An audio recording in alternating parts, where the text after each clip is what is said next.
My dad always seemed like a pretty normal guy, until we found out something truly shocking. My little sister and I have always lived with our father since my mom died 5 years ago. We never really had any problems with him, and he always seemed like a nice guy, though a little bit reserved. He worked in construction even though he was close enough to retirement, but he always made sure he provided for me and my sister. We did not live in a very large town, and I did not have a lot of money to go to college, so I wasn't really planning on moving out until my sister got a bit older, and until I found a really nice job. I just worked in the grocery store nearby, and despite everything, my father and I weren't that close. Again, this went back to his very quiet and reserved nature, but we did not have issues, just different types. So, we didn't really spend a whole lot of time together, but I never thought he'd be a bad guy. Not per se, at least. Well, an example of how reserved my father was last year, when my sister was going through some trouble at school and I didn't really know what to do with my life, other than working at the grocery store. I sat down with my father and tried to ask him what he did when he was my age. But he gave me some very vague answers. He told me he was also at an impasse in life and that he didn't have much to do.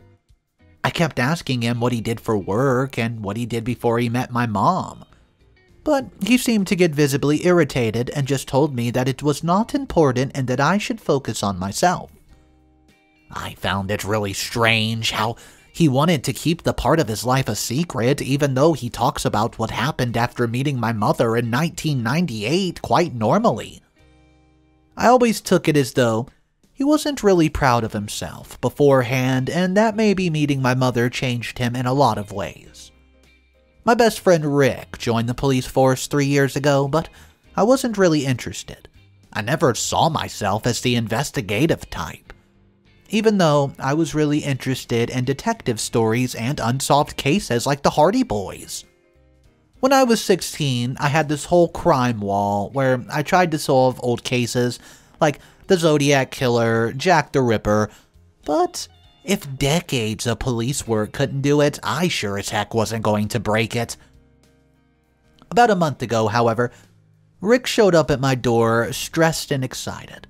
I opened up and asked him what was wrong, but he pushed me in and told me to keep quiet and that he has something major for me. We went upstairs to my room and he told me that I can't tell anybody this, but the police have reopened an old murder case from 26 years ago. I was shocked but found it cool. And when I asked why, well, he told me the story. Apparently, 2 women were murdered outside the movie theater close to our neighborhood in 1997, and police never found the killer. They knew that they were killed with some sort of hunting crossbow, but they never found the murder weapon nor any clue other than an old Rolex watch strap that the killer must have dropped during the victim's resistance. Rick kept telling me how this could be a cool thing to look into and how awesome it would be if we cracked the case. But I kept telling him that I had other things to worry about, and that I only used to be obsessed with stuff like that when I was 16. But he had really piqued my interest, so the next day at breakfast, the idea just kept gnawing on my mind, so I thought I'd ask my father if he knew anything about it. Hey Dad, did you ever hear about a murder that happened in our neighborhood in 1997? I asked him, but he just sat there quietly for a moment, then told me that he had heard about it on the news and wondered why I was asking. I could not tell him what Rick told me, so I just told him that I read about it on the internet and was interested. He told me that it was just like any other crime and that there wasn't much to it, but when I told him that they never caught the killer, he got a bit agitated and asked me why I was discussing this over breakfast when my little sister was around. Well, after that, I felt a bit awkward, apologized, and told him that I was just interested. He gets up quickly and went to work, but I had this uneasy feeling. I called Rick up and told him, and, well, to tell me more about what they had found. I went over to meet Rick in a quiet coffee shop, and then he told me everything that he learned. I asked him why they reopened the case in the first place, and he told me that the relative of one of the victims claims that he had been there and saw the murder happen. But he was 7 and playing in the street and convinced himself that it was nothing, and that the traumatic experience was too much for him to come forward. He lived in another state and was supposed to come join the investigation in a week. I was interested if he'd be able to identify the killer, especially if it was someone who still lives in our town. Well, back in my normal life, though, we had some family stuff to take care of, including planning a dinner party because my aunts were visiting. I always did this with my dad, so I went straight to him after work, but something was off. As soon as I told him what we needed to do, he kept telling me to delay it or do it by myself. But I kept telling him that we couldn't. He didn't seem like he wanted to do anything, even though it was his own sister. Eventually, he told me to do everything on my own because he was tired and could not bother planning.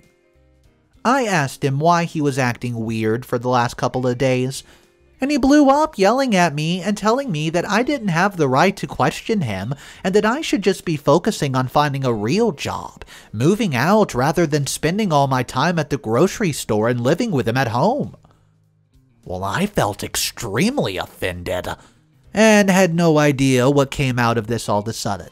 But I already knew that I wanted to keep looking into the murder case with Rick because it was a nice escapism from my subpar life at that point. There was no updates for a few days, but that was when Rick called me up when I was at home and told me to hurry up. I have to meet him now. I went over there to his house and he told me I needed to sit down after this one. After the usual, "You can't tell a soul about anything I'm going to tell you." So I said it. Okay. And he told me that the next investigation may point to the killer being someone who lived in our neighborhood. I didn't really understand the specifics of the reasoning, but it seemed logical. We both assumed it was somebody who lived here before and then they just skipped town or something, since it'd be dumb to stay in the same place after you, I don't know, killed someone? 2 days later, my aunt and her sister finally came and we were all out at dinner. My aunt was telling us stories from the past about my father and, well, when they were kids. So I took the opportunity to ask her what my father did before he met my mom. Dad scoffed and told her that we don't need to know that. My aunt laughed and told us that she didn't really get to see my mother until later during the holidays, as she already moved to Seattle 2 years before my dad met my mom. What's interesting, though, is how wild my father apparently was before he met Mom. She told us stories of how he was jobless and jumped from liquor store to liquor store, and while we're all laughing and in a good mood, my dad was getting increasingly angrier. In the end, she told us about this girl. It was a girl who rejected him and he stood up and went off, telling her that she was embarrassing him and that she was there as a guest and not supposed to do or say these kind of things. We kept telling him to calm down, it's fine, but he wouldn't. He told her that her past was even worse, which is why she needed to leave town in the first place, and asked her if she remembers the polls. That's right.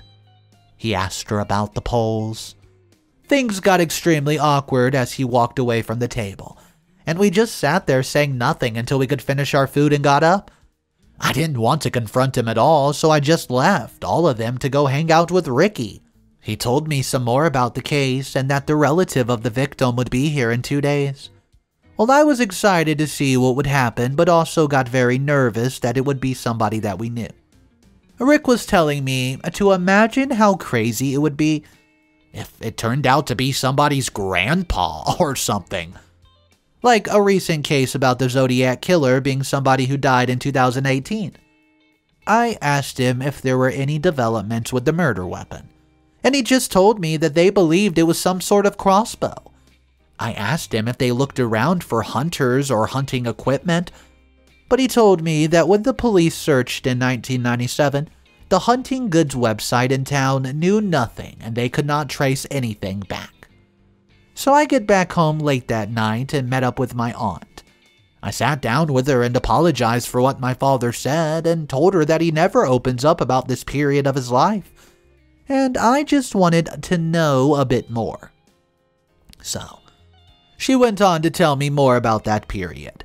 She told me my father was pretty much a loser at that time, hanging out with the wrong people and the wrong crowd and doing nothing but drinking, gambling, and wasting our grandpa's money. Since, he didn't have a job. She told me that my father almost got in trouble with the law a few times. I asked her about the girl she was about to tell us about, and she told me that it was Dad's high school sweetheart, whom he had a long crush on. She used to live down the street, so he always ran into her, but was never brave enough to tell her how he felt. That was until one day. He gathered up the courage to go talk to her and tell her, but she completely rejected and embarrassed him in front of all of her friends, who, by the way, laughed. My aunt told me that this was the single worst moment in my father's life, and that he was never really the same after this. I asked her what he did with his time until he found a job, and she told me that the only real hobby he had was hunting. As soon as she said that, I felt my heart drop. But then I just kept telling myself that I was being absolutely so stupidly ridiculous since I was just talking about hunters with Rick, and that there's a ton of hunters in the town. So, I asked her some more about hunting, and she told me that every Saturday, they go down to the shed he has in the woods and he hunts rabbits or deer. So, I asked her, tell me more where it was. She gave me a rough estimate.